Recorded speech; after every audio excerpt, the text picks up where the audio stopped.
4 or 3 days ago, we've been receiving in this hospital so many serious cases. I'm talking about severe injuries, big traumas into the trunk of the body and the head.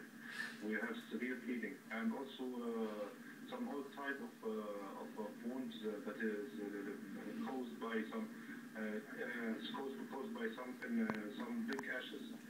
So, and also we have confirmed that by the numbers when they showed us the used weapon by the Gaddafi's troops. So when the government says, as it has earlier today, denies using cluster bombs, you're telling us that you are in a position to refute that? Absolutely, absolutely. Here we are in Misrata, I can tell you for sure, they are using the cluster bombs at least 2 weeks ago, not even 1 week ago. They are targeting everything. They are targeting the residential areas. They are targeting the clinics. They are targeting the shops. They are targeting the civilian cars. So it's a very dangerous thing what is going on inside Misrata. How stretched are you and your colleagues in the numbers of injured people that you're having to deal with, the availability of beds and medical supplies and so on?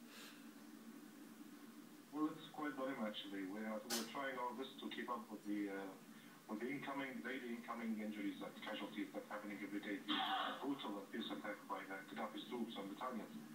But unfortunately, we can't keep up with all the cases, the serious cases we have, because either we lack the necessary medical equipment or the medical drugs or even the medical staff who is qualified enough to such war circumstances. So we need. I'm asking for anyone who may listen to me right now who have the capability to come and help as a doctor. I'm asking because we need an urgent medical action because action is inside Misrata. So from what you're describing to me, is it fair to say that there isn't much evidence of the protection of civilians, the UN resolution, the mandate of the UN resolution 1973, there isn't much evidence of that actually at work in Misrata right now? Unfortunately, this is correct, because as you can see, the International Security Council decision was to protect the civilian by any necessary means. But this is not happening in Misrata. Civilians are dying every day. Civilians get killed every day by the snipers, by the mortars, by the RPGs. So I'm afraid that the aircraft alone is not enough to protect civilians inside Misrata. That was Abdullah, a doctor in Misrata, speaking to Anita McVeigh a little bit earlier. Now, the Deputy Prime Minister Nick Clegg has said that the government was consulting